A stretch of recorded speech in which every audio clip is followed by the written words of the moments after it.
안녕하세요, 슬기입니다. 이번에는 제가 다녀온 서유럽 여행 계획하는 법에 대해서 조금 알려드릴까 합니다.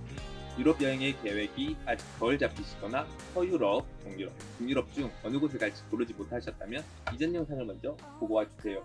여기 맞니?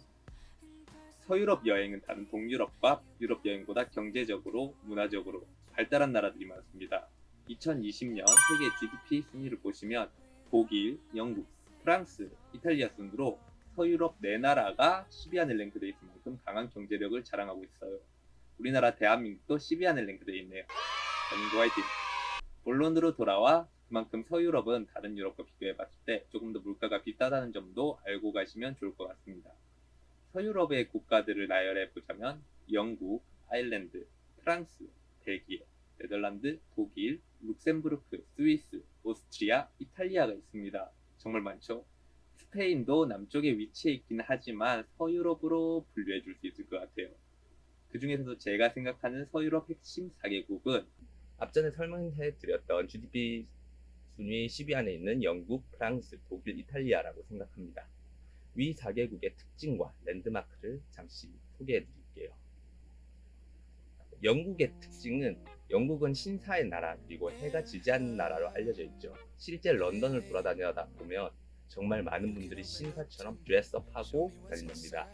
런던에서는 엘리자베스 2세 여왕님 계신 버킹엄 궁전과 런던 아이, 그리고 런던 타워, 세인트폴 대성당, 더 샤드, 이 곳들은 꼭 가보시길 추천드릴게요.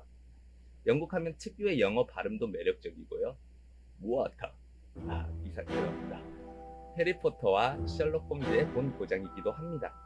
축구를 좋아하신다면 현재 손흥민, 황희찬 선수 등이 뛰고 있는 프리미어리그 경기도 영국에서 보실 수 있답니다. 두 번째로 독일의 특징으로는 독일 하면은 일단 유럽의 GDP 1등인 나라고요. 그 독일에서도 유명한 우리가 자주 접하는 프리미엄 카인, 벤츠, BMW, 아우디가 다 독일 브랜드의 차량이기도 합니다. 독 3사라고 부르죠. 그리고 독일은 맥주와 유흥, 밤문화 같은 걸로도 유명한데요. 저는 아직까지 독일을 가보지 못해서 기회가 된다면 꼭 가보고 싶은 나라입니다. 베를린에 있는 브랜드부르크문과 학살된 유럽 유대인을 위한 기념물, 켈른에 있는 켈른 대성당, 이런 곳들을 꼭 가보고 싶습니다. 프랑스엔 예술가들이 사랑하는 자유와 낭만의 도시 파리가 있습니다. 에펠탑 하나만으로 모든 것이 표현이 가능한 나라 프랑스입니다. 이 외에도 베르사유의 궁전, 루브르 박물관, 몽파르나스 타워 등 많은 랜드마크들이 있습니다. 파리의 낮은 정말 아름답지만 개인적으로 저는 파리의 밤거리를 다녀왔을 때 조금 무서운 느낌이 들기는 했답니다. 그리고 미남 미녀가 많은 나라 이탈리아가 있겠습니다. 이탈리아는 한국인들이 정말 좋아하는 관광국입니다. 문화, 예술, 패션, 오페라 등 많은 분야에서 한국인들의 사랑을 받고 있죠. 기후도 서유럽에서 온화한 기후 속에 조금 더 여행 다니기 좋은 것 같습니다. 로마의 콜로세움, 판테온, 베니스의 운하도시, 그리고 피사의 탑 등 유명한 관광지들이 정말 많습니다. 그리고 프란치스코 교황이 있는 바티칸 시국이라는 곳도 도시국이지만 이탈리아 안에 있답니다. 이제 본격적으로 오늘의 메인 소개해 드릴 것 서유럽 여행 코스와 루트에 대해서 한번 설명을 드려볼까 합니다. 사실 일주일이면 한 국가만 둘러보기에도 시간이 정말 부족하다고 느낄 수 있을 것 같아요.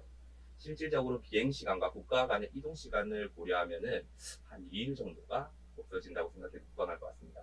그래서 유럽 여행은 최소 2주 이상의 여행을 추천드리는데 그래도 시간이 일주일 정도밖에 되지 않는다 하시면은 한 3가지 정도 짧게 여행 코스를 추천해 드릴게요. 자, 일주일 가는데 첫 번째 코스로는 가장 보편적인 영국 런던인을 해서 파리, 프랑스를 보고 돌아오는 일정입니다. 가는데 일단은 하루 정도 소요되고 하기 때문에 실질적으로 5, 6일 동안 두 나라를 여행하는 것인데요. 런던에서 한 3일 정도, 프랑스에서 한 3일 정도 중요한 관광지, 런던 아이라거나 에펠탑을 보면서 돌아오시면 좋을 것 같습니다. 그리고 두 번째로 추천드릴 만한 코스, 프랑스 파리 인을 해서 이탈리아 로마에 아웃을 하는 거예요.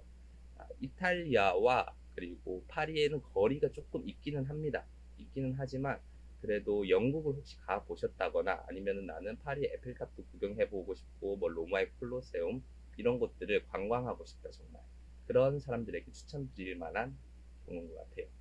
그리고 조금 이제 여유를 가지고 갈 수 있는 뭐 연인이라거나 아니면은 신혼여행으로 일주일 정도 간다고 생각하시면은 파리를 갔다가 그 다음에 스위스에서 조금 지내다가 나오시는 겁니다.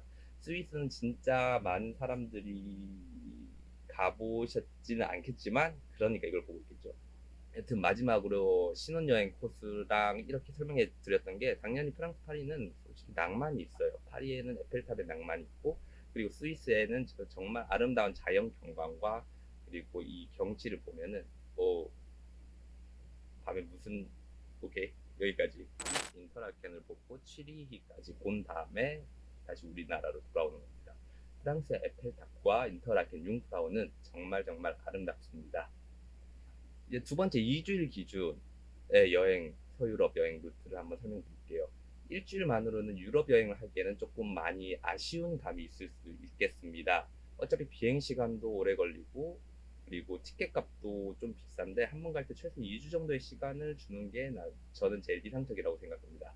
첫 번째 제가 생각하는 제일 좋은 국룰 코스로는 영국, 프랑스, 스위스, 이탈리아를 가는 코스가 있겠습니다. 이게 정말 제일 보편적으로 사람들이 많이 가는 경우예요. 왜냐하면 루트를 보시면은 이렇게 쭈루루루룩 이제 영국 런던을 해서 프랑스 파리를 갔다가 프랑스 파리, 스위스의 인터라켄, 이탈리아의 밀라노, 피렌체, 피사 중 하루 정도를 뭐 보내신 다음에 로마까지 와서 로마를 구경하시다가 오시는 게 제일 이상적인 것 같습니다.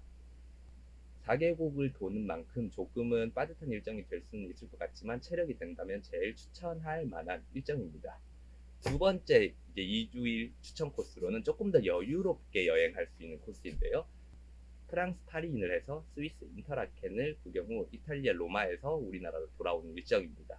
이탈리아의 베니스, 나폴리, 파리와 같은 도시에서 힐링을 한 이틀 정도 또 좋을 것 같습니다. 바로 3주일 기준을 서유럽 여행 루트를 말씀드릴게요. 3주 정도 되면 앞에 소개시켜드렸던 2주 코스를 조금 더 유연하게 아니면 조금 더 여유롭게 돌아보셔도 되고, 추가로 가고 싶은 국가나 도시 정도를 한 군데나 두 군데 정도 추가해서 가셔도 좋을 것 같아요. 제가 추천드릴 만한 코스는 위에 설명해 드렸던 2주 국룰 코스에 영국, 프랑스, 스위스, 이탈리아 코스에서 한 국가나 한두 도시를 더 추가하는 일정이 있겠습니다. 영국의 옥스퍼드, 프랑스의 니스, 스위스의 제네바, 취리히 또는 이탈리아에서의 밀라노, 베니스, 나폴리, 파리와 같은 도시를 추가로 관광하시고 오시면 좋을 것 같습니다. 만약 다른 국가를 추가적으로 여행하고 싶다고 하신다면은 그 국가를 한 번 더 알아보시고, 그리고 뭐 넣고 싶다면은 벨기에나 독일을 들리는 것도 좋을 것 같고요. 저는 영국, 프랑스, 스위스, 이탈리아를 갔다가 스페인에 있는 바르셀로나를 비행기로 가서 거기서 한 4, 5일 정도 있다가 온 것 같아요. 로마에서 바르셀로나까지 가는 저가 비행기를 이용하시면은 솔직히 그렇게 큰 금액이 아니어서 우리나라에서 제주도 가는 그런 느낌으로 갈 수 있으실 것 같습니다. 그리고 4주일 이상에 대한 코스를 한번 설명드릴게요. 보통 한 달에서 그 이상 일정을 잡으면 3개국에서 많게는 5개국, 6개국까지 둘러볼 수 있을 것 같습니다. 그 중에서도 한 달 정도 간다고 가정했을 때 가장 추천드릴 만한 코스를 하나 정도 이제 추천드려 볼게요. 국가는 영국, 프랑스, 이탈리아, 스위스, 독일 코스입니다. 영국에서는 런던인을 하신 다음에 런던과 옥스퍼드까지 같이 보고 오시고, 런던에서는 4일, 뭐 옥스퍼드는 당일이나 하루 정도 더 있다가 보시면 좋을 것 같아요. 그리고 두 번째 나라 프랑스에서는 파리와 그리고 바다가 있는 니스를 관광하고 오시면 좋을 것 같습니다. 가는 길에도 니스가 그렇게 크게 도는 경우는 아니라서 파리에서 3, 4일 정도 열심히 노신 다음에 니스에서 한 이틀이나 3일 정도 아름다운 바다도 보면서 힐링을 가지고 이제 다시 체력을 재충전해서 그 다음 세 번째 나라 이탈리아로 가시면 될 것 같습니다. 세 번째 나라 이탈리아에서는 이제 피렌체 아니면 플로렌스라고도 하죠. 그리고 로마, 베니스를 관광합니다. 피렌체는 1박 정도만 하면, 시간이 난다면 잠시 둘러보시고 로마에서 4일, 운하 도시 베니스에서 이틀이나 3일 정도 관광하시면 좋을 것 같습니다. 네 번째, 스위스에서는 자연경관이 너무나도 아름다운 인터라켄과 취리히, 이곳에서 5일에서 일주일 정도 관광을 하시면서 또다시 이제 힐링을 하시고 이제 재미있게 아름답고 근데 힐링이라고 했는데도 정말 좋은 힐링 여행도 정말 저는 좋다고 생각합니다. 독일에서는 프랑크푸르트에서 한 이틀 정도 그리고 베를린에서 한 3일 정도 구경하시고 기회가 된다면 뭐 켈른 같은 것도 보시고 오시면은 좋을 것 같습니다. 이런 코스들은 제가 서유럽 여행을 짜면서 그나마 조금 더 효율적이며 최적의 동선이라 생각되는 코스들을 설명드렸는데요. 사실 이 외에도 뭐 많은 도시, 뭐 체코의 프라하, 네덜란드의 암스테르담, 아일랜드의 더블린, 오스트리아의 빈, 뭐 스위스의 츠리히 등 많은 국가들과 도시들이 있습니다. 혹시라도 로망의 여행지가 있다면 그 국가나 도시를 추가로 관광하셔도 좋으실 것 같고 나는 한 국가에서 찐득하게 문화도 체험하면서 거기서 정말 느끼고 싶다. 그렇다면 한 국가에서 정말 오래 계시는 것도 좋은 방법인 것 같습니다. 선택은 여러분들의 몫이니까요.